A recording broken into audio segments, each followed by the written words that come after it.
e especializado em família, infância e sucessões, Fabiano Rabaneda. Bom dia, doutor Fabiano, é um prazer recebê-lo aqui na Vila. Bom dia, é uma satisfação estar aqui contribuindo com vocês, contribuindo com a nossa sociedade no esclarecimento de um tema extremamente importante. Uhum. Doutor Fabiano, dá para ter uma justificativa para o aumento desses índices de brasileiras que morrem fora do país ou que sofrem violência, né, fora do nosso país? Porque aqui, quando a gente trata desse assunto feminicídio, a gente fala que a mulher morre simplesmente por ser mulher, né? Uhum. Lá fora é igual ou não? Na realidade, o Brasil ele é um país de vanguarda no tocante à proteção da mulher. Eu trabalho bastante com sequestro internacional de crianças e é quando a mãe normalmente faz uma transferência da criança para o Brasil. Muitas vezes essa mãe, ela vem com o seu filho, isso é determinado pela lei como sequestro internacional, não é um sequestro necessariamente, e ela vem fugindo da violência doméstica. Ela vem para o Brasil porque o Brasil existe, de certa forma, a Lei Maria da Penha, que oferece esse grau de proteção. No exterior, cada país tem a sua lei específica, existem países que nem lei de proteção a mulher tem, só que existe o preconceito pelo fato dessas mulheres serem brasileiras. É questão de preconceito. Preconceito realmente. Então a mulher brasileira no exterior, ela é vista de uma forma pejorativa. Claro que eu estou generalizando, mas eu estou trazendo esses casos que são casos que nós, de certa forma, cuidamos. E este estado pejorativo faz com que ela não consiga a proteção dentro da autoridade internacional. Uhum. Então não resta para ela outro mecanismo, outra forma, a não ser voltar para o seu país. Agora, doutor, o que preocupa em números de pesquisa, de dados, é que esses são os números que aparecem, né? Sim, Existem casos que não são nem registrados, que não entram nessas constatações, né? sem dúvida. O medo, o temor, a pressão social, porque hoje toda a responsabilidade do lar ainda é atribuída para a mulher. Então a mulher que é vítima de violência doméstica, para ela poder chegar à autoridade, ela venceu já inúmeras barreiras pessoais, inclusive, no sentido de vir buscar ajuda. Então esses números, eu acredito que está aumentando porque as mulheres estão se conscientizando em buscar os seus direitos. O que nós estamos fazendo hoje é um trabalho de conscientização, é um trabalho de esclarecimento da sociedade, no sentido dessas mulheres buscarem seus direitos. Então, claramente que haverá este aumento na procura.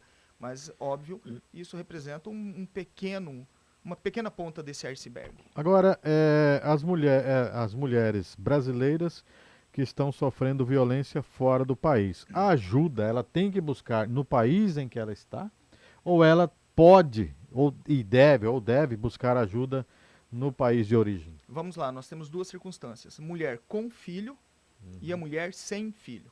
A mulher com filho, que se encontra no estrangeiro, ela precisa da autorização também do marido para poder voltar para o Brasil, sob pena de sofrer aqui no Brasil uma ação de busca e apreensão dessa criança.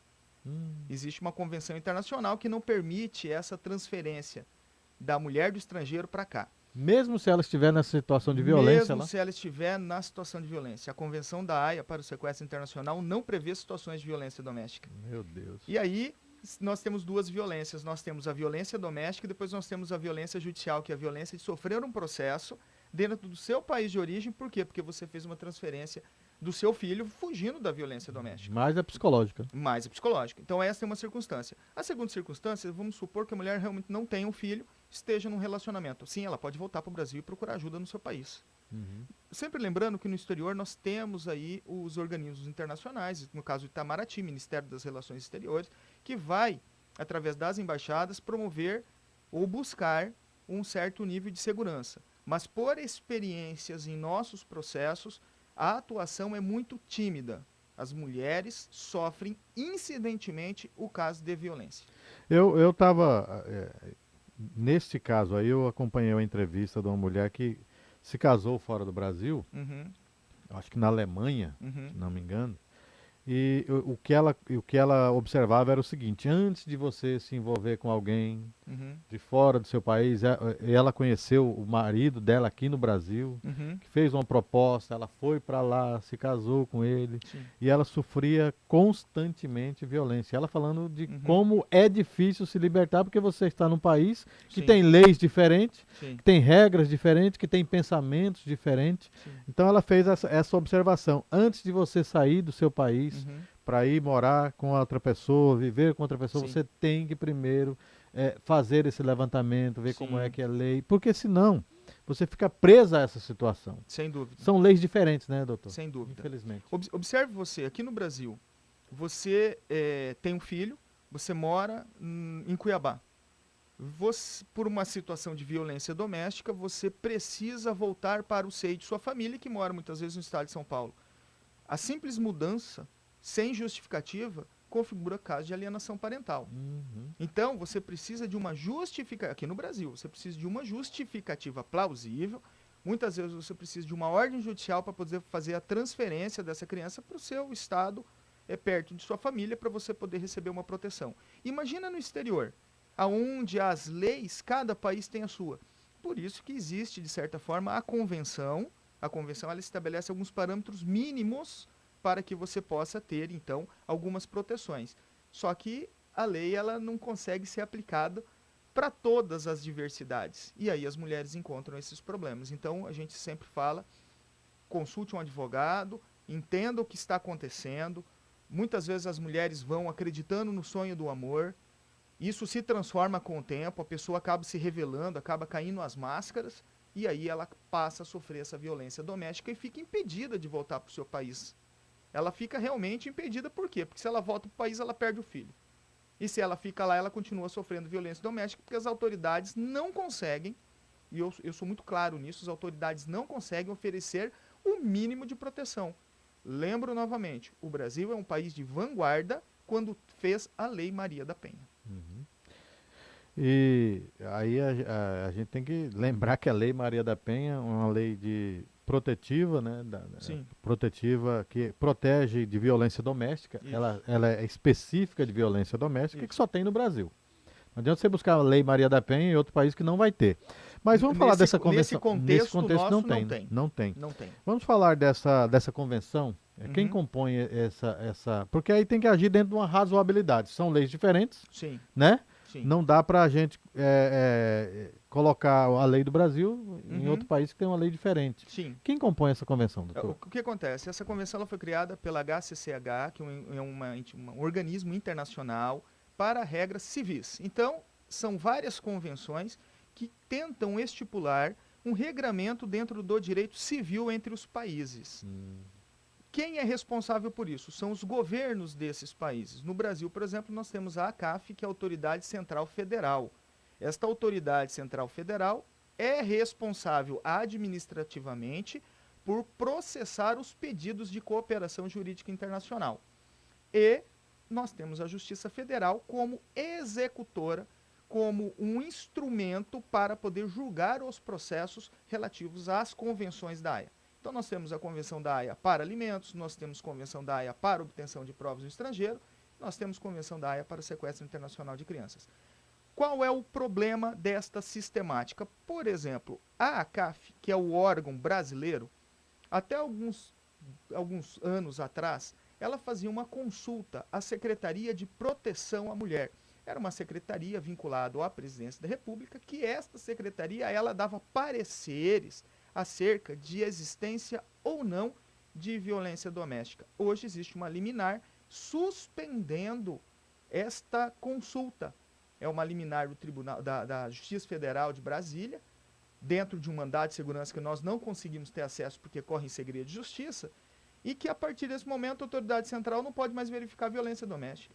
Então imagine você, mulher, no estrangeiro, muitas vezes sozinha, sem dinheiro, sem família, sofrendo incisivamente, costumeiramente, violência psicológica, violência sexual, violência patrimonial e não poder voltar para o seu país. Por quê? Se ela volta, ela sofre aqui um processo judicial. E, realmente, você precisa buscar as exceções. Quais são as exceções? se a criança volta, existe algum grave risco de problema psíquico, sempre voltado para a criança. E eles entendem que uma mãe, ela pode sofrer violência doméstica, um pai, ele pode ser um agressor de mulher, mas ele vai ser um bom pai. Eu não consigo conceber esta visão, porque um pai que bate na mãe do seu filho, Pode ser um bom não pai. pode ser um bom pai, porque ele já está infringindo a regra principal, que é o equilíbrio, que é você ter pai e mãe. E dando mau exemplo, né? E dando mau exemplo. Porque ele está dando um péssimo exemplo pro filho. Imagine uma criança crescendo, vendo o seu pai bater na sua mãe quase que todos os dias. Então não é um bom Não pai, é um bom com pai. certeza não é. Não é um bom pai. Agora, doutor, como é que agem as embaixadas nesses casos? Ou a embaixada, ela não intervém, precisa ser provocada? Como é que funciona? Ela precisa ser provocada e a embaixada ela tem uma função muito mais diplomática do que de ação. Então ela vai emitir pareceres, ela vai tentar fazer um acompanhamento junto à justiça local. Só que eu digo para você que é pouco eficiente. Porque a mulher, quando ela busca esta ajuda, a embaixada vai lá, vai dar um parecer dizendo que ela esteve na embaixada procurando, faz um acompanhamento, mas é só isso. Por quê? Porque a autonomia do país tem que ser preservada. E, em tese, a Convenção da Haia, ela estipula que os países têm condições de proteger os seus cidadãos e os cidadãos vinculados à Convenção, que seriam os brasileiros. Não protege. Cada país signatário tem a sua própria lei, sua própria forma de agir, e existe o preconceito. Existe o bairrismo, vamos dizer assim. Então, em vez de deixar aquela criança vir para o Brasil com a mãe, eles preferem retirar, inclusive crianças que estão em fase de amamentação, viu? Entre proteger o cidadão, vamos colocar uma hipótese aqui, né? Nos Estados Unidos, entre proteger o cidadão americano e a cidadã brasileira, com vão certeza proteger o cidadão americano. Com certeza. Nós temos casos do Chan, tem casos, vários casos que nós temos aí, que nós observamos, eu não vou citar nomes até porque alguns casos correm segredo de justiça, eu não quero infringir essa condição, porque a gente acaba tendo acesso a algumas decisões, mas veja você, hoje, por exemplo, no Brasil, nós temos um caso em que houve uma reversão da liminar e que nós estamos tentando pegar a criança de volta. Eu duvido que vai conseguir pegar a criança de volta realmente por causa desse sistema de proteção. Bom, nós vamos para o intervalo rapidinho, nós voltamos depois do intervalo com o Dr. Fabiano Rabaneda, falando de um assunto interessante, porque às vezes quem está ouvindo não imagina o quanto de pessoas que estão nessa situação, né? Que está fora do país, sem ter como voltar, até porque tem um filho nessa relação. E a família, nós vamos depois do intervalo falar aqui como é que a família pode ajudar nesses casos. 9h57. A Vila Real 98.3 está apresentando Tribuna com Adilson Gonçalves. Bom dia, Vila, 10h01. A Vila Real 98.3 está apresentando Tribuna com Adilson Gonçalves. Vila no trânsito. Muito bem, vamos saber agora as condições do trânsito na Avenida Fernando Correia da Costa, no sentido Coronel Escolástico. O trecho está sem fila e levando 10 minutos para ser percorridos. São 10h02 aqui na Vila. Você pode participar do nosso programa ligando 3612-6590 para participar ao vivo. Pode também mandar a sua mensagem de texto ou de voz de até 40 segundos no 659-9987-2337. Nós estamos conversando com o Dr. Fabiano Rabaneda. Ele é advogado especializado em família, infância e sucessões. Estamos falando de pessoas que sofrem violência fora do nosso país e que vive aí esse calvário, né, para se livrar dessa violência. Doutor, nós falamos antes do intervalo sobre família. Como é que a família pode ajudar nesse caso? Já que é uma família que vive no Brasil, vive as leis brasileiras, sabe que o seu parente está lá sofrendo violência, mas não entende as leis daquele país, né? Antes do senhor me responder, vamos ao telefone para o nosso ouvinte não ficar muito tempo na linha. Alô, bom dia. Oi. Caiu a ligação, 3612-6590. O que fazer, doutor, nesses casos? Primeiramente é entender o que é a violência doméstica, tá? Dentro da lei de proteção, Lei Maria da Penha, nós temos a violência física, que é entendida como qualquer conduta que ofenda a integridade ou saúde corporal. Isso fica muito fácil de se provar, porque a violência física normalmente deixa marcas, ela deixa, né, lesões. Nós temos a costumeira violência sexual, que é... Agora, doutor, só um parêntese Sim. aí. Essa violência, quando a gente fala violência psicológica, pouco se entende de violência psicológica. Sim, Tem alguns tipos de brincadeira, né, que às vezes o homem sim, impõe à mulher, que fala que é Sim. brincadeira, mas que psicologicamente abala sim a mulher, como por exemplo, nossa, como você tá gorda, Uhum. nossa, como o seu cabelo é feio. Isso abala a mulher e às vezes o cara, ele é tão insensível, tão machista, que ele acha que isso não ofende, né? Ele leva isso como se fosse uma brincadeira. E é um tipo de violência, né? Na realidade, ele quer ofender. Na É, realidade, ué, ele quer ofender. é a opinião dele sobre a mulher dele, né? Veja só, o que é uma violência psicológica? É qualquer conduta que cause dano emocional, diminuição da autoestima, lhe prejudique o pleno desenvolvimento, que vise degradar, controlar as suas ações, comportamentos, crenças, decisões, mediante ameaça, constrangimento, humilhação, manipulação, isolamento, vigilância constante. Pasme você, que eles colocam um aplicativo para ficar rastreando, monitorando perseguição, insulto, chantagem. Então isso é configurado a violência psicológica. A família que observa que algum ente, alguma mulher, filha, esteja nessas condições de violência física, violência psicológica, violência sexual, violência patrimonial, precisa denunciar isso às autoridades. Agora, como fazer isso? Como fazer uma denúncia estando no Brasil com aquele querido fora do país? Você precisa buscar, então, ajuda aí do Ministério das Relações Exteriores. Você precisa procurar denunciar, formalizar, para que no país de origem a embaixada tome as providências necessárias de acionar a autoridade policial. A autoridade policial vai tomar sua providência conforme cada país. Agora, pasme, a autoridade policial recebe a notícia de que a mulher está sofrendo violência doméstica.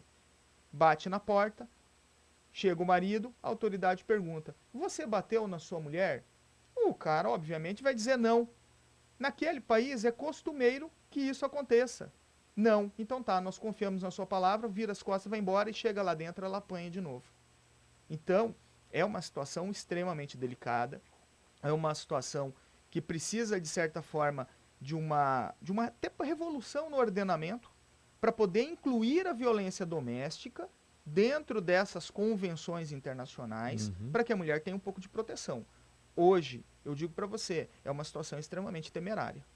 Agora, o trâmite, doutor, como é que é esse trâmite? Ele é demorado? Porque às vezes a gente imagina, e é reclamação de parte dos nossos ouvintes, que a justiça é morosa, demora muito. Às vezes, quando chega a investigação ou quando chega a conclusão, a mulher já apanhou, até já morreu, né, nos casos de feminicídios. Uhum.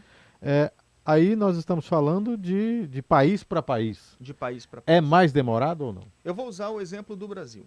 Hoje uma mulher, ela procura a delegacia para poder registrar um boletim de ocorrência. Então ela se empodera, ela vai na delegacia, porque ela já não aguenta mais, porque não foi uma agressão, foram 5, 6, 7, chega um determinado momento. Inclusive, quem está nos ouvindo hoje está entendendo o que são essas violências. Então, muitas vezes, alguma ouvinte vai se ver numa situação de violência como essa e vai dizer, basta, eu não aguento mais.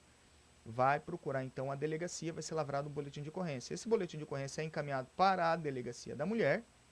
Graças a Deus, a coisa de uns 15 ou 20 dias atrás, o nosso Tribunal de Justiça, sensibilizado com a situação e com a demora para o oferecimento das medidas protetivas, implantou o processo judicial eletrônico para o trâmite destas solicitações. Mas a mulher pode ir direto da delegacia da mulher?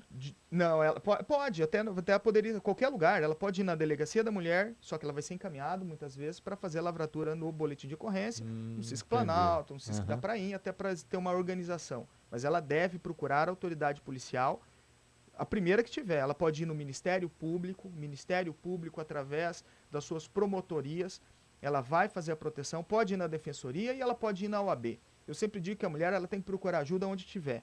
Porque senão você fica pulando algumas etapas. Eu não vou porque lá não encontro ajuda. Tem que buscar, tá?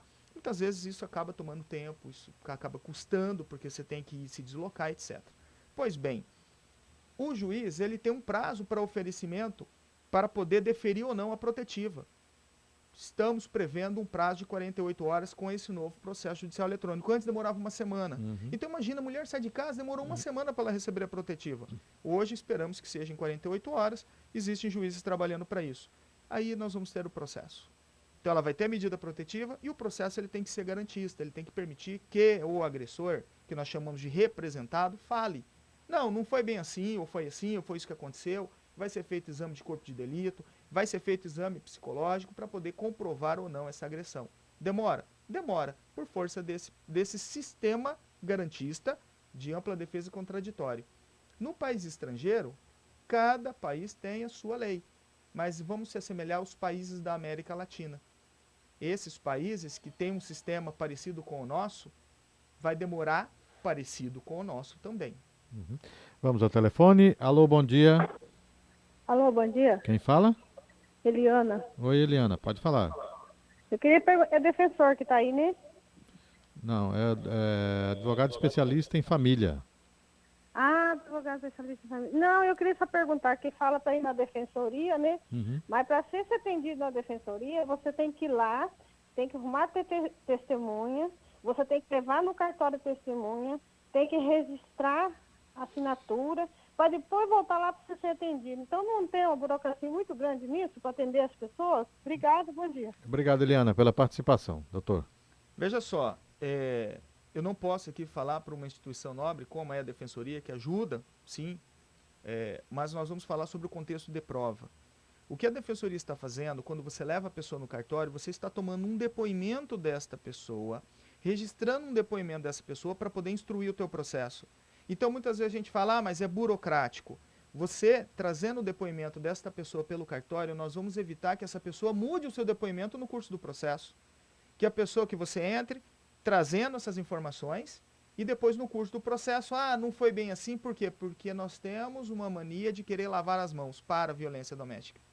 Todo mundo fala que em briga de marido e mulher, o vizinho não mete a colher. E tem que ser ao contrário, em briga de marido e mulher, o vizinho tem que meter a colher sim, ele tem que contribuir, só que muitas vezes ele não quer se indispor. Por quê? Porque o agressor já sabe que ele vai ser a testemunha, e sabendo que ele é testemunha, vai lá no ouvido e tenta mudar a opinião, ele acaba, que essa mesma coisa, eu não vou me envolver com isso.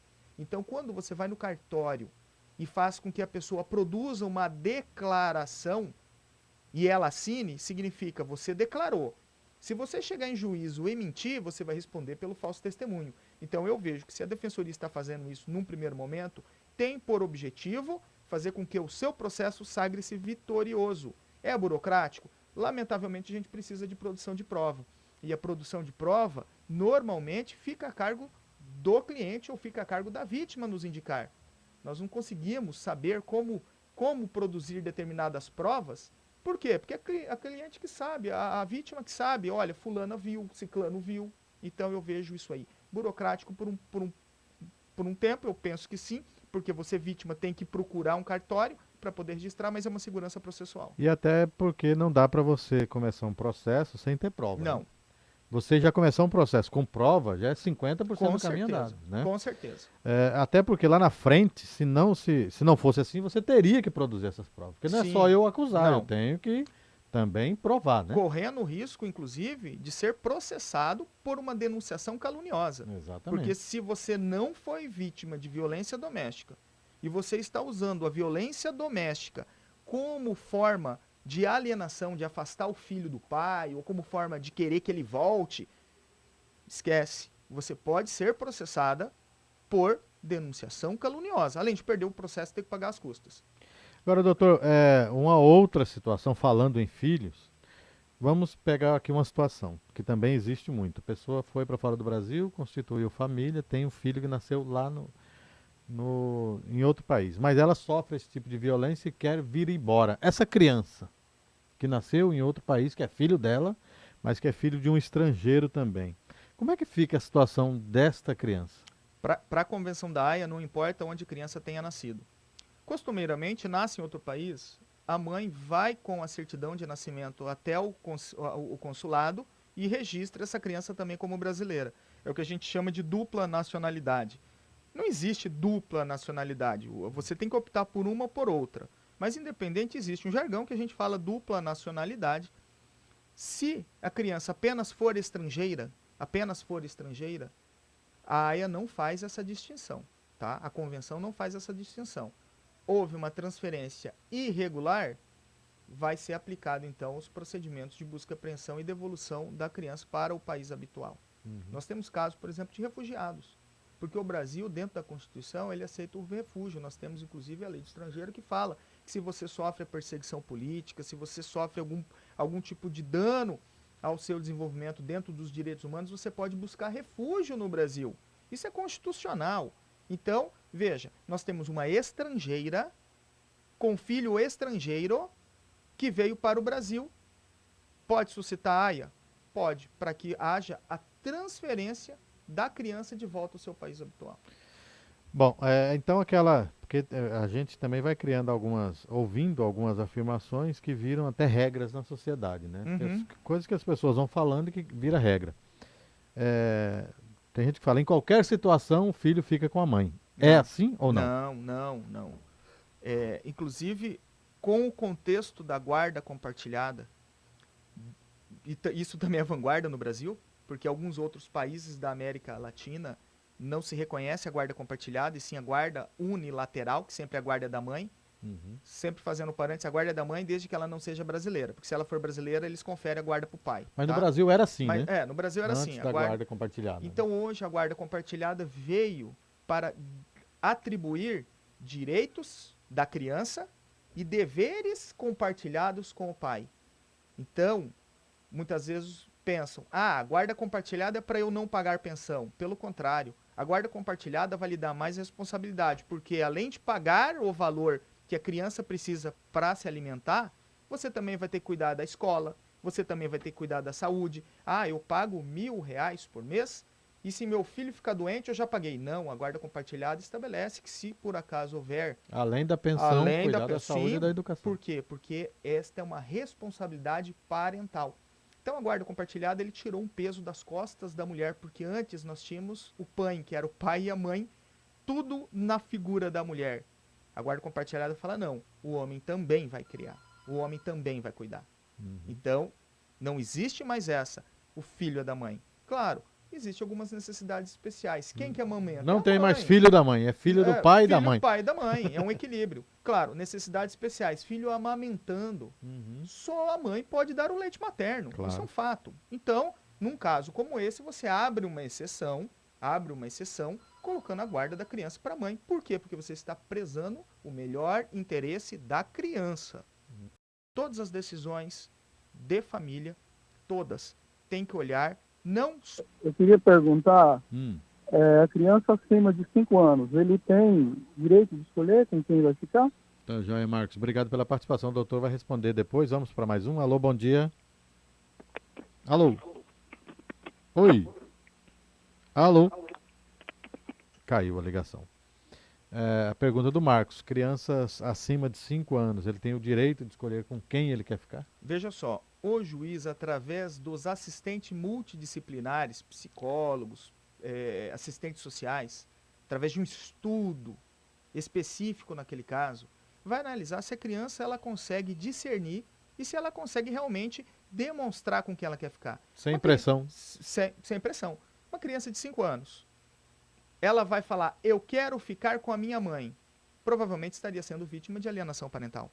Porque uma criança de 5 anos, ela não consegue ainda estipular esses parâmetros. Uma criança de 14, de 15, talvez ela poderia, eu tenho direito de conviver com meu pai, porque eu quero conhecer o meu pai. Eu quero saber realmente se tudo que falam do meu pai é verdade. Ok, ela tem realmente esse direito desta convivência. É muito mais fácil você pensar uma opinião de uma adolescente de 15, 16, do que uma criança de 5. Lembrando, em ambos os casos podemos ter sim alienação parental.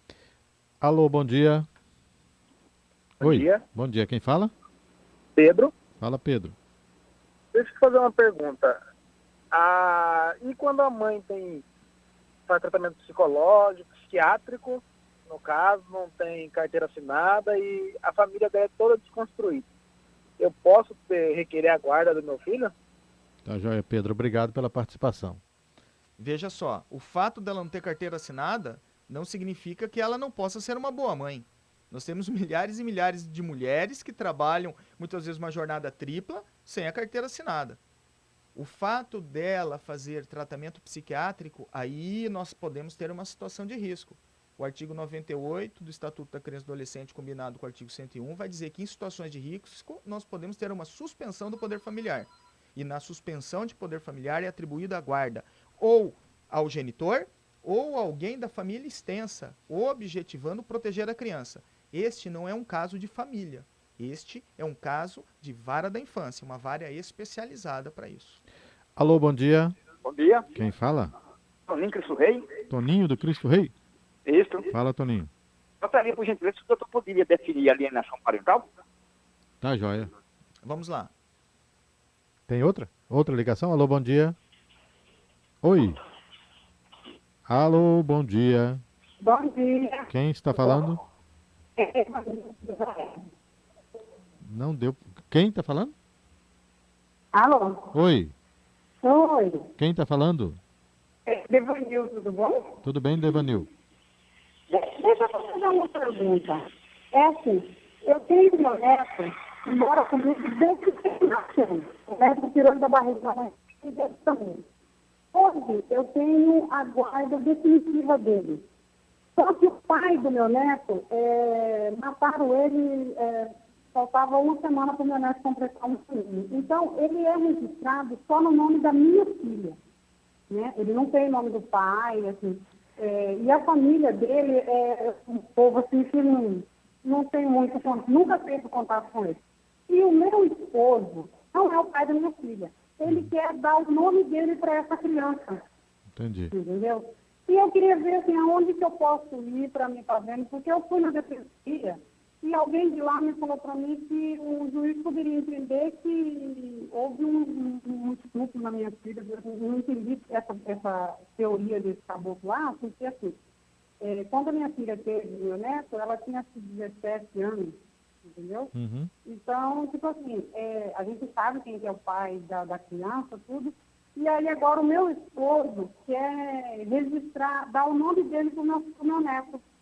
Tá. E aí eu queria que o doutor pudesse, se ele pudesse esclarecer aonde que eu poderia estar indo, se eu tem como procurar um advogado, alguma coisa assim. Tá certo. Obrigado pela participação. Ele vai responder sim, doutor. Ok, vamos primeiro para a alienação parental. Nós temos uma lei específica que define o que é, ao menos os parâmetros básicos sobre o que é essa alienação parental. Eu gostaria de falar para vocês. Realizar campanha de desqualificação da conduta do genitor no exercício da paternidade ou maternidade. A alienação parental pode ser praticado pelo pai ou pela mãe ou pelos avós, tá? Então não é só a mulher. Desqualificar o outro pro filho. Outro. Porque todo mundo fala alienação parental é praticado por mulher. Não. Homem também pratica alienação parental. Dificultar o exercício da autoridade parental, ou seja, colocar empecilhos para que você possa exercer o direito de convivência, o direito de visita, tá? Omitir deliberadamente dos genitores informações pessoais relevantes sobre a criança. Pasme, a criança está estudando, não fala onde que está estudando, não fala quem que é o médico. Você pergunta, mas onde que é que meu filho está estudando? Não, eu não vou dizer para você. Isso aí você está omitindo deliberadamente. Isso é alienação parental. Outro, mudar o domicílio, como falamos agora há pouco, para o local distante, sem justificativa, visando dificultar a convivência. E por fim, apresentar falsa denúncia contra o genitor. Aquilo que eu disse agora há pouco também, você pode responder por denunciação caluniosa, ok? Então, resolvida essa questão da alienação parental. Segunda pergunta foi, a minha filha teve uma criança, vamos ver se eu entendi, minha filha teve um filho, né, uma criança, e eu estou cuidando. Quando era menor. Quando era menor, 17 anos, isso não era empecilho, com 17 anos você tem condições, sim, de cuidado da criança, com a ajuda dos familiares, claro, mas você não perde o poder parental em razão disso, tá? Mas então, teve o filho e eu estou cuidando e o meu esposo gostaria de dar o nome, mas a gente sabe quem é o pai. Ora, se você sabe quem é o pai biológico, você precisa acionar o poder judiciário para que esse pai biológico se integre na certidão de nascimento. Que ele venha para a certidão de nascimento, por quê? Porque Mas pelo que eu entendi, parece que o pai morreu, né? Tudo bem. O pai... Se o pai morreu, você sabe, você tem que entregar. Se o pai morreu, perdeu o poder familiar, extinguiu, porque há uma extinção do poder familiar. Claro que os familiares dele, família extensa, os avós, poderia requerer este reconhecimento. Poderia dizer que aí nós temos exame de DNA, nós temos testemunhas, poderia requerer. Agora, o fato do avô se tornar pai, a legislação já não permite. Por quê? Porque nós temos os títulos hierárquicos, os títulos honoríficos que a gente fala, realmente para evitar esta confusão. E neste caso aí, doutor, pelo que eu entendi também, o avô não é avô biológico. Então, perfeito. Então, não sendo biológico, não sendo avô biológico e tendo este reconhecimento, você pode ir na vara de infância e requerer uma adoção. Então, você vai adotar esta criança, trazendo todos esses elementos, trazendo todas essas circunstâncias. É complexo, porque o avô figura como pai, né? Muitas vezes uma tutela seria interessante, no sentido de que essa criança possa ser resguardada em seus direitos e que reconheça, sim, o avô como padrinho, o avô que cuidou, né? Mas eu quero fazer, ok, vai para a vara da infância, vai fazer a habilitação, vai contar tudo isso e vai conseguir a adoção. Agora, doutor, uma coisa, uma observação também interessante, são aqueles filhos que não, nesse caso eu lembrei disso por causa da participação da nossa ouvinte, tem aqueles casos de filhos que já são adultos que não têm o nome do pai na certidão de nascimento. Sabendo ele quem é o pai, ele pode hoje pedir para pôr, né? Existe um projeto muito legal do Tribunal de Justiça do Estado de Mato Grosso, e a segunda vez que elogio o tribunal, tanto pela ação do processo eletrônico e agora, que é um procedimento de reconhecimento espontâneo.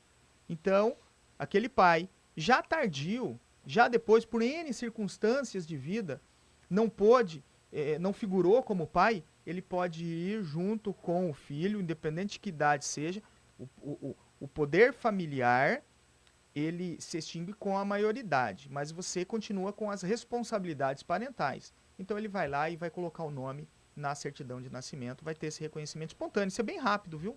Isso é bem rápido. Até que idade é obrigatória o pagamento de pensão? Porque tem que falar, a partir de 18 anos já não tem mais essa obrigação, ou ela continua? Veja só, a obrigação ela persiste enquanto fixada pelo juiz, até que se ingresse com a ação de exoneração. Ela não extingue automaticamente com a idade. Então, se o juiz fixou que você tem que pagar a pensão, já virou adulto, 18, 19, 20, 21, fez 21, saiu da faculdade, vou parar. Não, você tem que entrar com ação de exoneração para falar para o juiz, olha, ele já atingiu a maioridade, já consegue se subsistir sozinho, e aí eu cesso a pensão. Mas nesse caso, 21 anos? Nesse caso, 21 anos, terminou a faculdade, tem condições de subsistir. Agora vamos supor que essa criança ela seja uma criança que ela tem necessidades especiais. Que seja uma criança, um adolescente, um adulto, que não consegue mais se subsistir por força de alguma deficiência. Então, isso vai ser para o resto da vida. Por isso que existe a necessidade da ação de exoneração. Se você fizer um processo judicial, normalmente a gente pede para o magistrado que ele fixe uma data até 18 anos ou enquanto estiver cursando a faculdade. Nós temos uma cláusula resolutiva que, quando completar isso, 18 anos, está na faculdade? Não. Para de pagar pensão automaticamente. 21 anos, acabou a faculdade, está tudo ok? Perfeito. Para de pagar a pensão automaticamente. Com isso, a gente evita um novo ingresso judicial. Tem que ter essa cláusula. Mas o senhor usou duas vezes aí o termo faculdade. Só na faculdade ou estudando em outra situação? Estudando em qualquer situação. Tá. Até 18 anos estudando. Você tem que se subsistir. Entendi. Tá? Então, eu conheço casos, por exemplo, que tem 30, 32 anos e ainda há a obrigação de alimentar. Temos aqui uma participação via WhatsApp em mensagem de voz. Vamos ouvir. Bom dia. Meu irmão tem uma filha no interior, no Mato Grosso. E ele paga pensão, só que ele é ex-presidiário. Então, assim, tem tempo que ele consegue serviço, tem tempo que não. Quando descobrem que ele é ex-presidiário, porque ele tem que comparecer no fórum, aí mandam ele embora. E a mulher só ameaça muito, sabe? Então, assim, eu queria saber qual é o procedimento legal para que ele não possa voltar preso pela pensão. Obrigado pela participação. É uma situação bastante delicada, porque a criança precisa comer, né? Você tem a criança, ela precisa se alimentar independente dos pais. Se os pais não têm condições, os avós têm que suprir essa falta. Porque a criança ela não pode ficar esperando o pai se acertar na vida, ela tem que comer. E tudo em criança é muito rápido. Ela tem 6 anos para 7, como se transforma? O fato dele não conseguir emprego não é, por si só, justificativa para não pagamento da pensão. O que ele pode fazer é entrar com uma ação revisional para diminuir o valor da pensão se o valor for muito alto, tá? Ou necessariamente pagar. Não tem outro caminho para ele seguir. E se não paga, você corre o risco sim de ser preso. É uma das única forma de prisão civil aceita pelo Brasil. Antigamente você tinha o depositário infiel, houve uma convenção internacional, o Pacto de São José, que falou que isso não poderia ser preso pelo depositário infiel, mas manteve a pensão alimentícia. Por que a prisão? Porque a prisão é uma forma de coerção, é uma forma de fazer com que a pessoa pague. Porque se não houvesse a sanção da prisão, certamente, se fosse esperar só para o Serasa, cobrança judicial, penhora de bens, com certeza a criança iria passar fome. É a única forma de prisão de imediato que tem no Brasil. De imediato, sim. Não Nesse pagamento de caso, pensão. não pagamento Né? de pensão. Claro, o juiz ele fala assim, justifique em 3 dias ou a impossibilidade. Existe algumas circunstâncias, por exemplo, que o pai está internado na UTI, ficou sem pagar 5, 6 parcelas. Ele vai ser preso? Não. Por quê? Porque ele vai ser intimado pelo juiz a dar justificativa no prazo de 3 dias. Então ele vai justificar, olha, eu estou na UTI, aconteceu uma situação excepcional, não esperada, eu não consigo ter provento. Ok, o juiz falou, ele justificou, vamos tentar cobrar isso de uma outra forma. Não exonera, ele tem que pagar, mas de uma outra forma que não seja a prisão. Mas de qualquer tá? forma é cobrado. É cobrado. Doutor, obrigado pela sua participação aqui, esclarecedora no nosso programa. Eu que agradeço, uma oportunidade muito boa de falar um pouquinho sobre esse tema. E eu gostaria bastante que os familiares que estão nos ouvindo, as mulheres que estão nos ouvindo, se identificou qualquer caso de violência doméstica, se identificou que algum ente querido está sofrendo violência doméstica, ou você se identificou sofrendo violência doméstica, que procure as autoridades, que busque um mecanismo de fazer cessar isso, porque isso é muito ruim, isso prejudica demais a nossa própria sociedade. Obrigado. Eu conversei com o advogado especialista em família, infância e sucessões, Fabiano Rabaneda. 10h32.